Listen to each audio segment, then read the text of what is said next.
Morning, everybody. Happy Friday. Last day of the week, ready for the weekend. Part 2 of the profit triangle this morning. The other day we talked about how the triangle and the profit sits at the top, and below it is your sales, your cost of goods, and then your fixed expenses, and then all the parts that fall below that. So what I wanted to talk about this morning in part 2 is your cost of goods sold. Now, your cost of goods sold, by definition, is a cost that you incur because you get a sale. So it doesn't include things like rent or phone bills or anything like that. They're fixed expenses that we'll talk about in part 3 of the profit triangle. So anything that you buy and generally add a margin to and on sell is what goes into your cost of goods sold.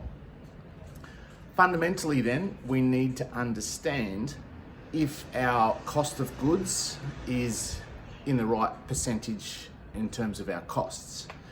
Now, as part of what I do with the Find Your Cash program, there is a way for us to assess where your cost of goods is and compare it to similar industries. So your cost of goods, of course, when you take that from your sales, gives you your gross profit for the business. So what we first need to do is work out exactly what that number is, and then we can go and compare it to the different benchmarks. Most of the time when I do this exercise with people, they're way too low. They don't have enough markup on the goods that they're selling, or their sales prices are too low, and consequently are giving up margin. So the first thing we need to do is get that benchmark sorted. The next thing we need to do, and I talk about this in the Find Your Cash book, is go back to the people who are our suppliers and renegotiate. Let's see if we can get a better deal from them. It's important these days to recognize that we're in a very competitive marketplace.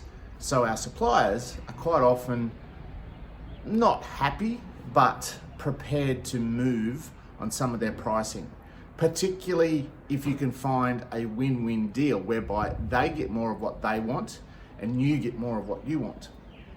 A simple strategy to be able to do this is, instead of buying different bits and pieces from different suppliers, if you are to bundle it all up and start to get all your business from the one supplier, go back and ask them what better pricing strategies can we get if we start to buy solely from you.